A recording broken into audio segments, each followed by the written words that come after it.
নমস্কার বন্ধুরা, বাংলা শস্য বীমা যোজনায় আবেদন প্রক্রিয়া শুরু হয়ে গেছে ইতিমধ্যেই। আপনারা জানেন বাংলা শস্য বীমা যোজনার মাধ্যমে আপনারা যদি আপনাদের নাম নথিভুক্ত করে রাখেন এবং ফসলের যদি ক্ষতি হয়ে থাকে তাহলে আপনারা আপনাদের ক্ষতিপূরণের টাকা সরাসরি ব্যাঙ্ক অ্যাকাউন্টে পেয়ে যান। এবং কিছুদিন আগে পর্যন্ত সমস্ত প্রকল্পের জন্য বিনামূল্যে বিমা করা যেত না। বাংলা শস্য বীমা যোজনার বেশিরভাগ প্রকল্পের জন্য রাজ্য সরকারের পক্ষ থেকে পুরো প্রিমিয়াম বেয়ার করা হতো, কিন্তু বর্তমানে সমস্ত শস্যের জন্য আপনারা বিনামূল্যেই বিমা করতে পারবেন। বাজাজ অ্যালিয়ান্স গ্রুপের পক্ষ থেকেও কিন্তু এইভাবে প্রচার করা হচ্ছে আপনাদের বাংলা শস্য বীমা যোজনায় নাম নথিভুক্তকরণের জন্য। 2024 সালে খারিফ শস্যের জন্য বাংলা শস্য বীমা যোজনায় যে আবেদন প্রক্রিয়া শুরু হয়ে গেছে সেই সংক্রান্ত তথ্য আজকের ভিডিওতে আপনাদের আমি দেখাবো। এই নিয়ে যে ব্যানার প্রকাশিত হয়েছে সেটাও আপনাদের কাছে আমি তুলে ধরবো, তাই অনুরোধ করবো ভিডিওটি অবশ্যই শেষ পর্যন্ত দেখবেন। আমার দেওয়া এই তথ্যগুলো আপনাদের যদি উপকারে এসে থাকে তাহলে অবশ্যই একটি লাইক করে আমাদের উৎসাহিত করবেন।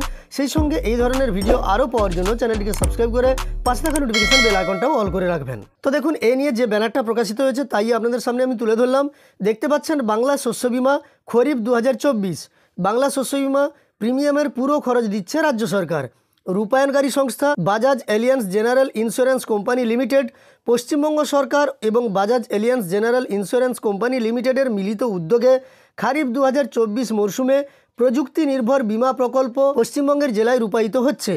বিমাযোগ্য কৃষক সমস্ত ধরনের কৃষক যারা বর্তমান মরশুমে বিজ্ঞাপিত অঞ্চলে বিজ্ঞাপিত ফসল চাষ করছেন বা করবেন, তারা সকলেই খারিফ 2024 মরশুমে বাংলা শস্য বিমার আওতাভুক্ত হতে পারেন। বিমার যোগ্য ফসলটির নাম এবার দেখুন পাট, অর্থাৎ পাটের জন্য কিন্তু বিমা করা শুরু হয়েছে। বিমা করার আবেদনের শেষ সময়সীমা 31 মে 2024।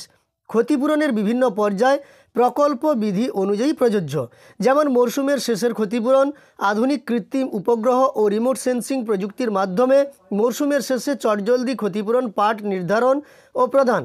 তো আপনাদের আমি আগেও একটি ভিডিও করে দেখিয়েছিলাম যে বাংলা শস্য বীমা যোজনার মাধ্যমে কখন ফসলের ক্ষতি হলে কেমন ক্ষতিপূরণ পাওয়া যায় সেই সংক্রান্ত তথ্য। আপনারা যদি সেই ভিডিওটি না দেখে থাকেন তাহলে আমাকে কমেন্ট করবেন। আমি কিন্তু বাংলা শস্য বীমা যোজনায় কখন কী ধরনের ক্ষতিপূরণ পাওয়া যায়, অর্থাৎ চাষ রোপণের সময়, চাষের মাঝ বরাবর, ফসল কাটার সময় কখন কী ধরনের ক্ষতিপূরণ আপনারা পেতে পারেন সেই সংক্রান্ত তথ্য আপনাদের জানিয়ে দেব। যাই হোক, পাটের জন্য কিন্তু বিমা করা শুরু হয়ে যাচ্ছে। 31 মে 2024 আবেদন প্রক্রিয়া শেষ হচ্ছে। প্রিমিয়াম বাংলা শস্য বীমা প্রিমিয়ামের পুরো খরচ দিচ্ছে রাজ্য সরকার। এখানে Bajaj alliance general insurance company লিমিটেডের পক্ষ থেকে ঘোষণা করা হচ্ছে এবং ব্যানার প্রকাশ করে আপনাদের জানানো হচ্ছে আপনারা বাংলা শস্য বীমা যোজনার মাধ্যমে আপনাদের পাট চাষের জন্য আবেদন করুন, কারণ পাটের যদি ক্ষতি হয়ে থাকে তাহলেই কিন্তু আপনারা ক্ষতিপূরণের টাকা পাবেন। যাই হোক, আজকের ভিডিওতে এইটুকু তথ্যই দেওয়ার ছিল। তথ্যটি আপনার উপকারে এসে থাকলে একটি লাইক করবেন। এই ধরনের আরও তথ্য পাওয়ার জন্য চ্যানেলটিকে সাবস্ক্রাইব করে পাশে থাকা নোটিফিকেশন বেল আইকনটাও অল করে রাখবেন। ভিডিওটি শেষ পর্যন্ত দেখার জন্য অসংখ্য ধন্যবাদ।